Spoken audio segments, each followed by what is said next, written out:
On the news, federal government begins new expatriate job policy as violators risk 3 million naira fine.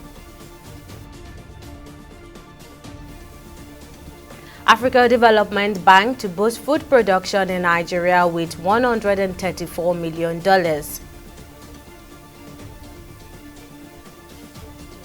And House of Reps seeks subpoena and arrest of Binance executives. Welcome to News Now on TV 360 Nigeria. I'm Tamilore Akinkolie. It's a pleasure to have you join us. Now, the federal government has said companies that breach the new expatriate employment levy policy will pay 3 million naira for each offense.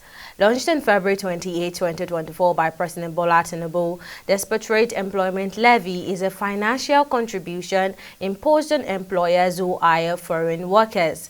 Tinubu says the EEL would close the wage gap between expatriate and the Nigerian labor force while increasing employment opportunities for qualified Nigerians in foreign companies operating in the country. The offense in not submitting EEL, not registering an employee, a corporate entity not renewing EEL within 30 days, and providing false information on EEL.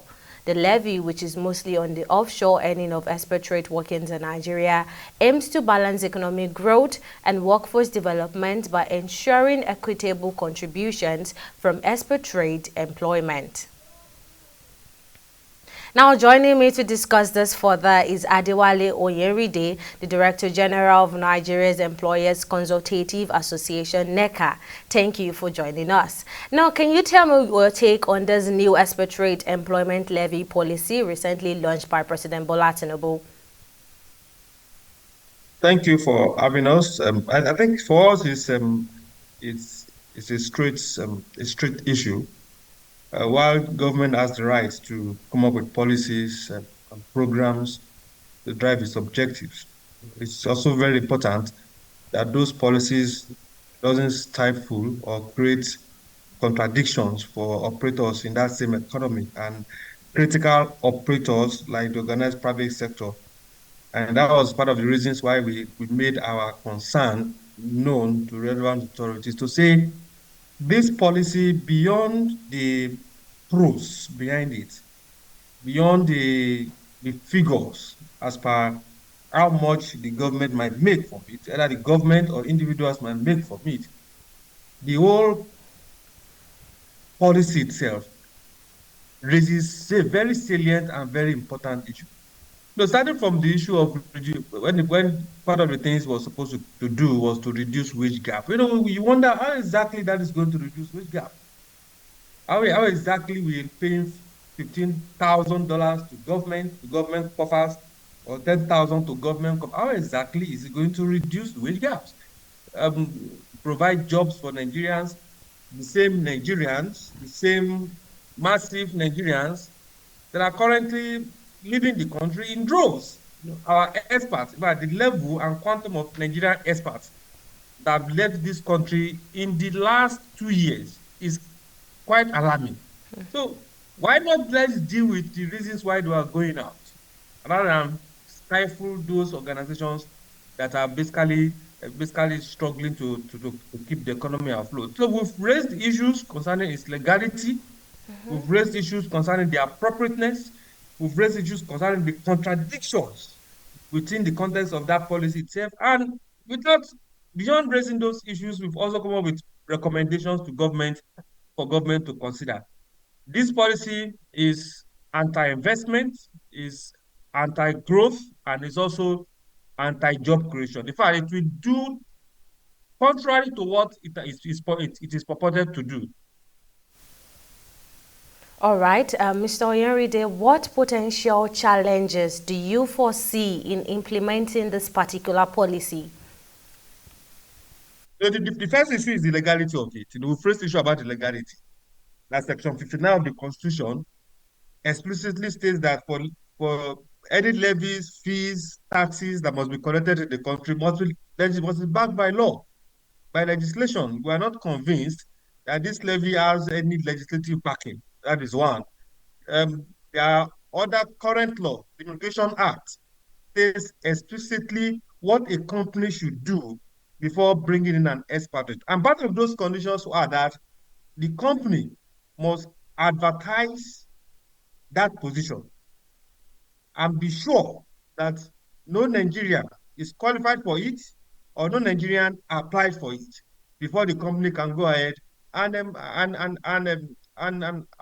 confirm to the Comptroller General that this is the case before the expatriate will come.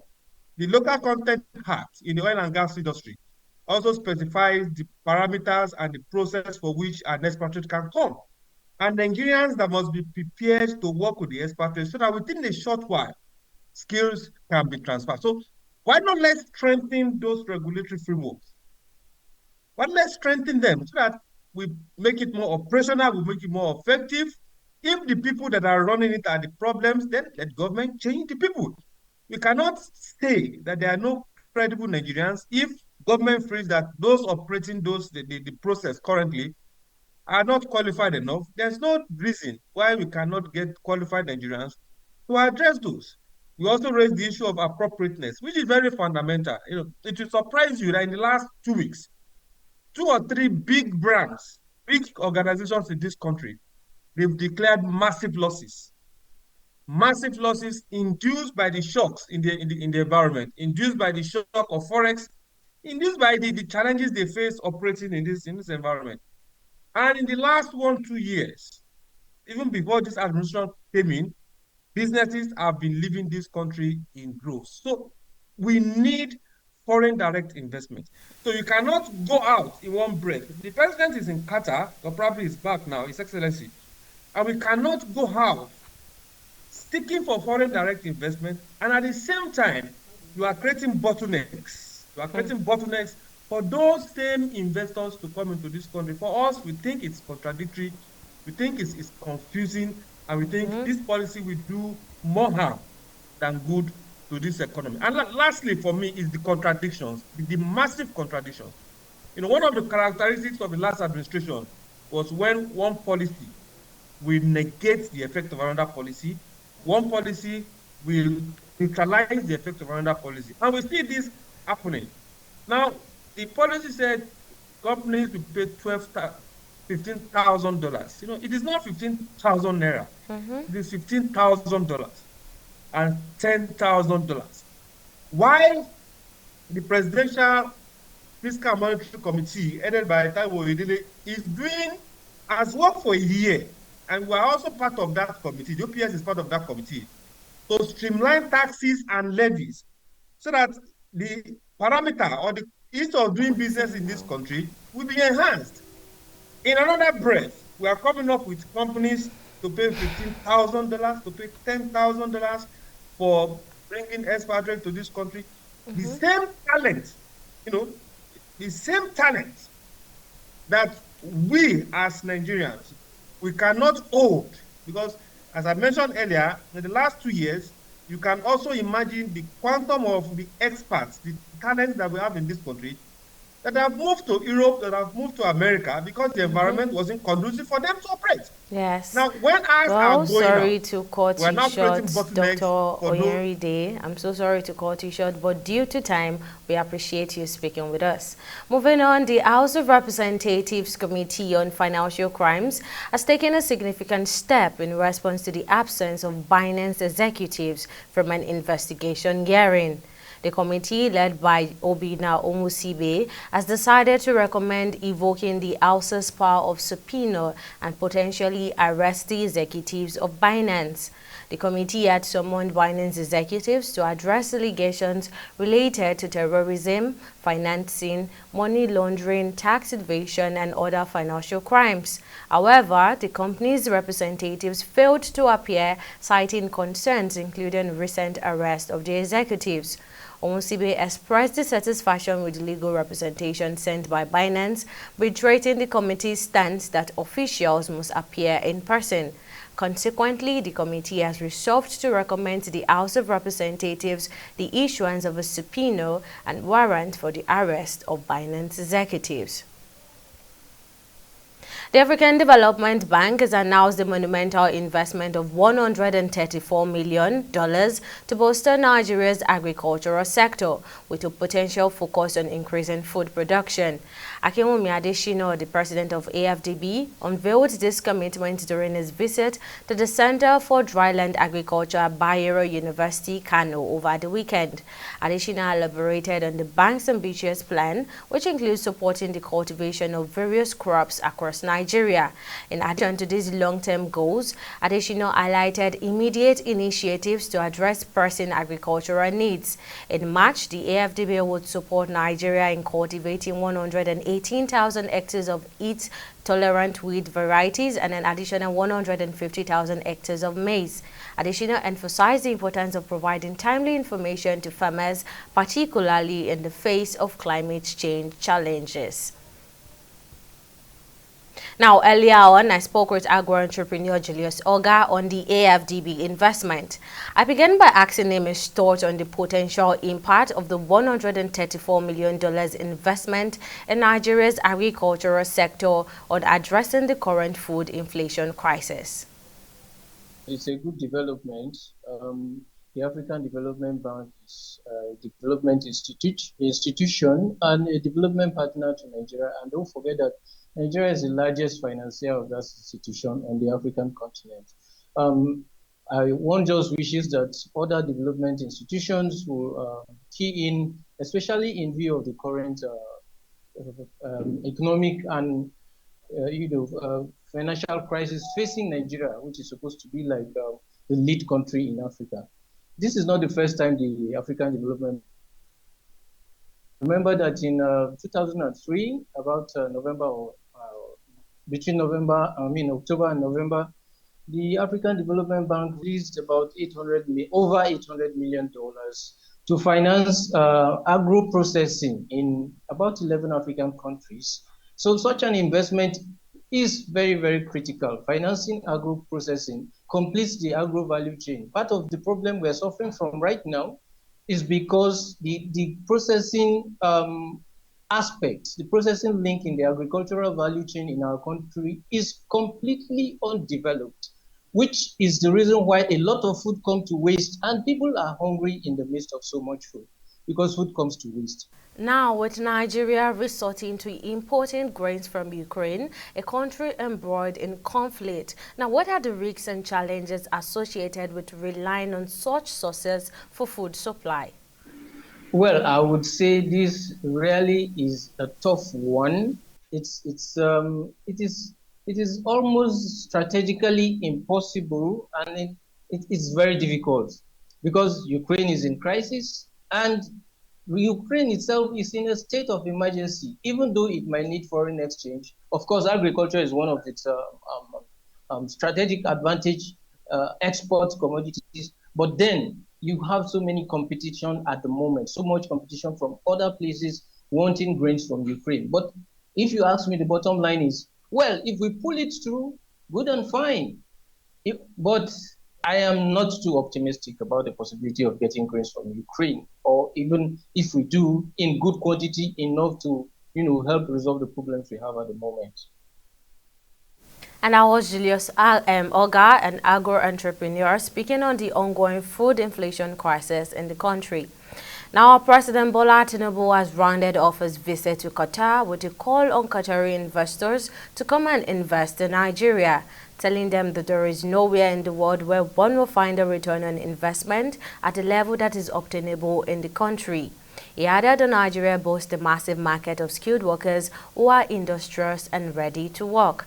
Our correspondent Sidney Wakafo has the report. It's one of the several trips by President Bola Tinubu since he came into office in May last year to woo back investors into the country. A recent report by the Nigerian Employers Consultative Association (NECA) disclosed that at least 15 multinationals have divested or partially closed operations in the country in the last 3 years. The president wants to reverse the situation, and it is the very reason why he is in Qatar. To welcome you and your investment. with open arms and open mind to assure you that your investment is safe in our hands. We have men and women of great reputation here. I believe you forged a committee, established a good committee that will exchange ideas and continue the communication. 1 hour of my presence there is not as critical as continuity that you can establish in business partnership. The high point of the meeting is the signing of the Memorandum of Understanding (MOU) to strengthen bilateral relations between both nations. Governor Babagana Zulum of Borno State, while speaking on the contributions of the Qataris Foundation on Development in Nigeria, attested to the humanitarian activities of the foundation in the northern parts of Nigeria.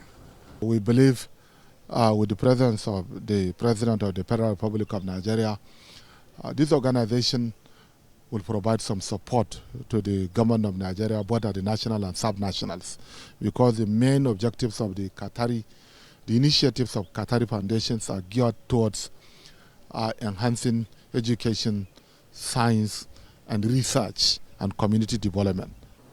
The President and his delegate were given a tour of the Qatar National Museum to show the state of the Arab nation before its current state of development.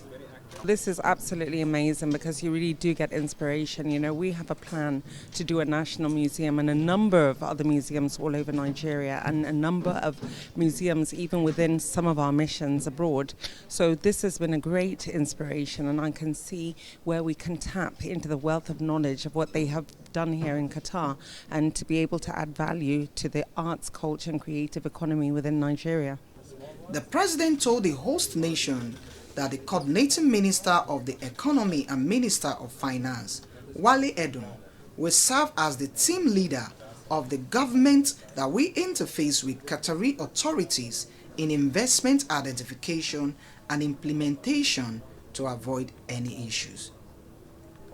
Sydney Okafor, TV360, Lagos. We'll go on a short break here, but coming up, European Union eats Apple with $1.88 billion antitrust fine following Spotify complaint. Details of the story right after this break.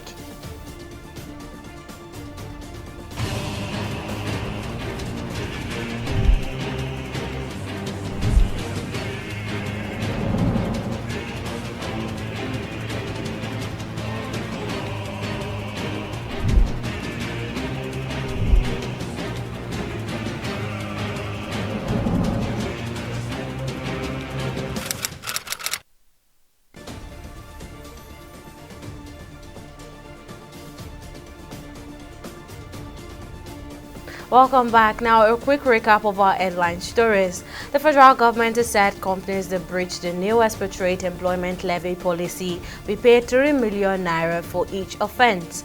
President Bola Tinubu says the EEL will close the wage gaps between expatriate and the Nigerian labor force while increasing employment opportunities for qualified Nigerians in foreign companies operating in the country. We also told you that the African Development Bank has announced an investment of $134 million to bolster Nigeria's agricultural sector, with a particular focus on increasing food production. Akinwumi Adesina, the president of AFDB, elaborated on the bank's ambitious plans, which include supporting the cultivation of various crops across Nigeria. Now, in case you missed any of our news bulletin or for more updates, you can catch us on Lime's World TV or log on to our website on www.tv360nigeria.com. You can also follow us on our social media platforms on Twitter, Instagram, and YouTube at TV360 Nigeria, or download our mobile app on Google Play Store and Huawei App Gallery or Apple Store. On Facebook, we're at TV360 Online.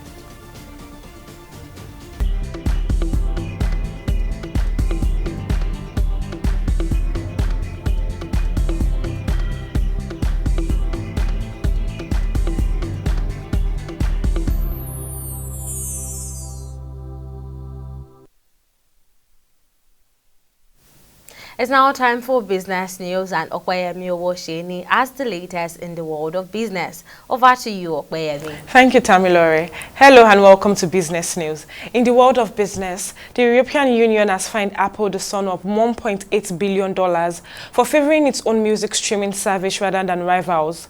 According to a statement by EU on Monday, the Commission's investigation found that Apple bans music streaming app developers from fully informing iOS users about alternative and cheaper music subscription services available outside of the app and from providing any instructions about how to subscribe to such offers. The European Commission announced that the charge was triggered after Spotify complained in 2019 that Apple had prevented music streaming services from informing users of payment options outside its app store. Meanwhile, Apple has criticized the EU decision, saying it will challenge it in court. We'll go on a short break and be back with Stock Market Report.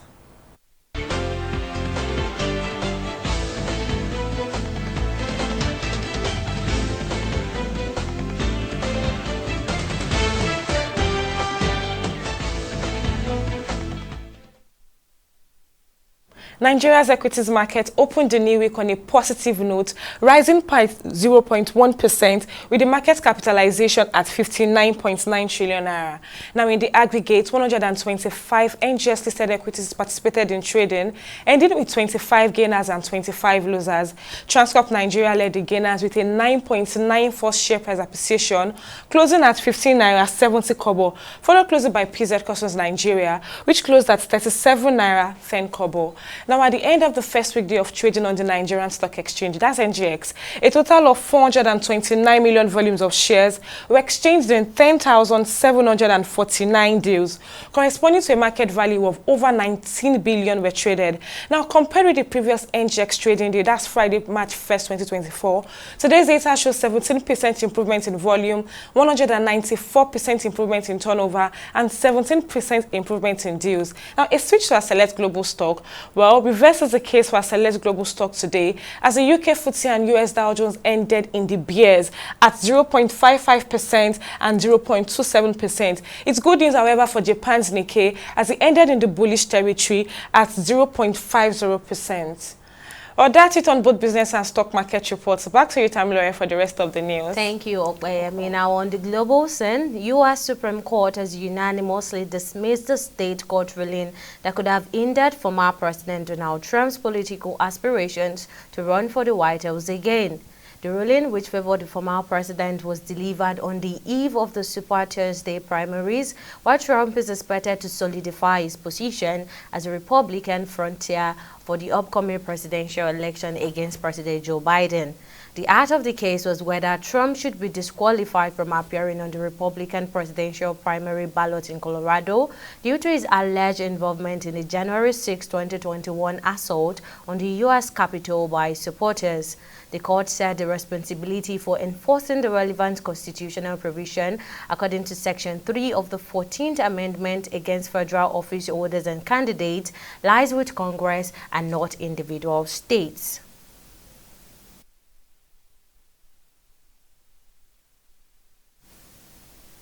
And on sport, the Nigeria's Olympic Committee (NOC) says 358 athletes will represent in 25 sports at the 13th African Games in Ghana.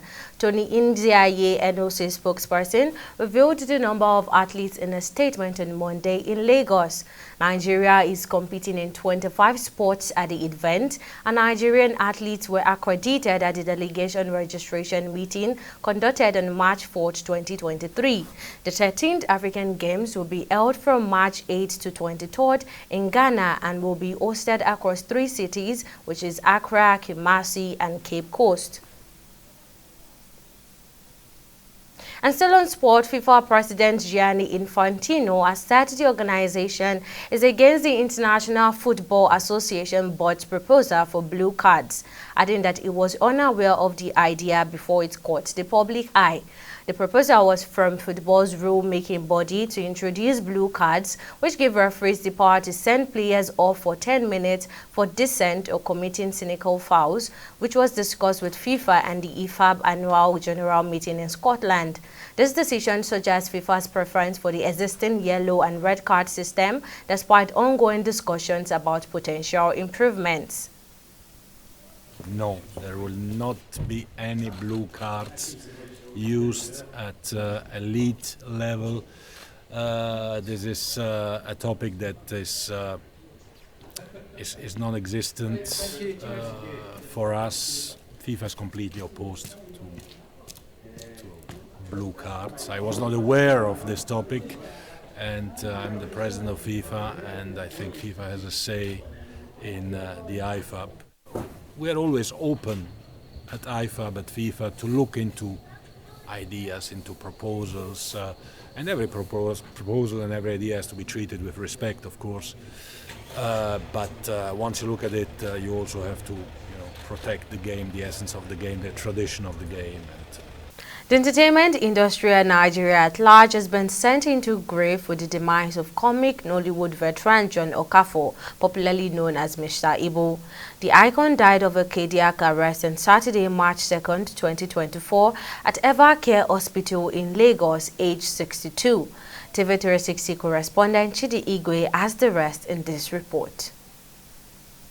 In this year's Mount Festival, an indigene of Nkanu West local government of Enugu State, John Ikechukwu Okafor, popularly known as Mr. Ibu, had a humble beginning doing menial jobs so he could send himself to school and support his family.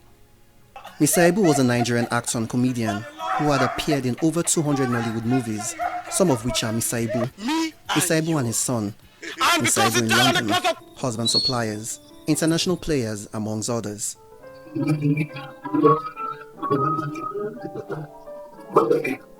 He made a brief entry into the music industry as well, releasing singles This Girl and Do You Know in October 2020. Okafor had suffered from poisoning in 2020 and an ailment that led to the amputation of one of his legs in November 2023. This stirred a lot of controversies due to mismanagement of funds and family issues. We are working towards making sure that all of this is a thing of the past now. We have a federation now where all the guilds have come together as one. I'm the chair. And what we're trying to do is see how we can fashion a pension scheme, which is something those in government and the organized public sector enjoy, but we don't. The entertainment industry is very, very sad. The government should see to the fact that they regulate this organization by making sure that most of them, they should make sure that they have insurance, help them to grow. So that if there are crises like medical, make sure that they have insurance or medical health services. If anybody sees you today, you know that he was an old soldier. Yes, thank you. Old soldier will never die. The comic icon impacted lives through his craft, and his demise leaves a void in the hearts of families, fans and well-wishers from all walks of life. I can't just pinpoint one. I can't say maybe this one particular because he was, someone that we used to see, every day. I think the last time we met was before we met an event, I think here in Abuja. So that was sometime. So everything about him was memorable. John Okafor's life was a blessing, his memory a treasure. You'll love beyond words and missed beyond measure. Rest in peace, legend. Chidi Igwe, TV360 News, Lagos. Because half bread is better than puri. That's if the bread is not spoiled. And that wraps up our bulletin on News Now. Many thanks for watching. I'm Tamilore Akinkwole. See you again this time.